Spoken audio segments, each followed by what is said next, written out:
Hi everyone, my name is Kimberly Drew and I'm a writer and curator based in New York, but today we're here in Kochi at the Kochi Biennial and I'm joined by the Guerilla Girls. Thank you so much for joining me.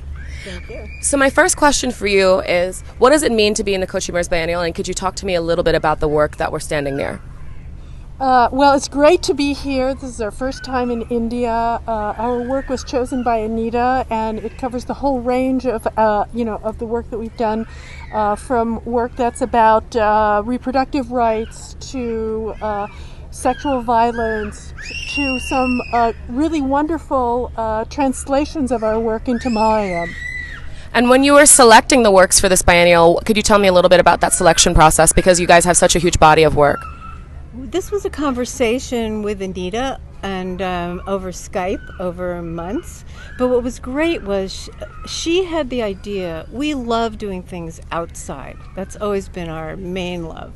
And she really had the idea of putting most of our work outside, like what you see here. And certain things seemed to be good to pick. You know, she had ideas about it all, and we really went with her ideas. She had a vision to fit it into the theme of the Biennale. So we have all this outdoor work, and then we have 2 galleries inside one of the spaces, which include a bunch of videos we've done recently. Oh, that's amazing. And so, it's great to be in a Biennale that is actually curated by an artist and not someone who is connected to the world of curating, and especially the art market. This really is about the production of knowledge and culture, not the production of commodities. Absolutely. And could you talk to me a bit about what it means to have, it seems like there's a huge date range of the works that are here. Could you talk to me a bit about the new work, and especially what it means to present work in 2018? From the beginning, we developed a new way of doing political art. We didn't really mean to. We just were trying to change things and be as outrageous as possible.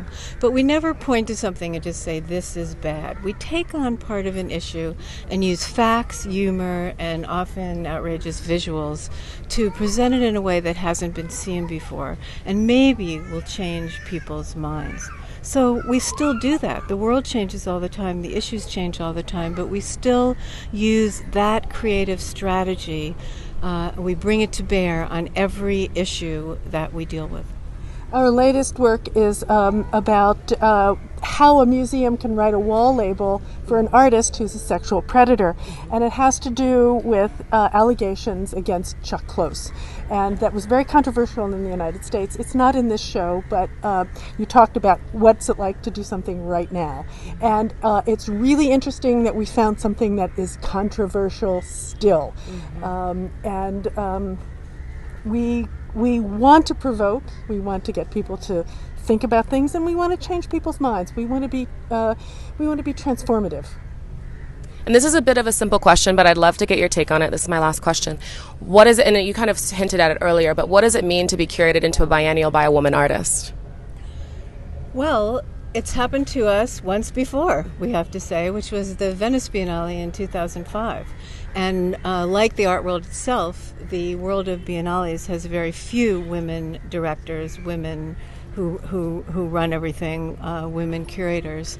And the one we were in 2005 had more women than ever before in the Venice Biennale, but it wasn't all that many. But this one is 50%, and that's kind of cool. We've never been in an exhibition ever, I don't think, that had 50% women.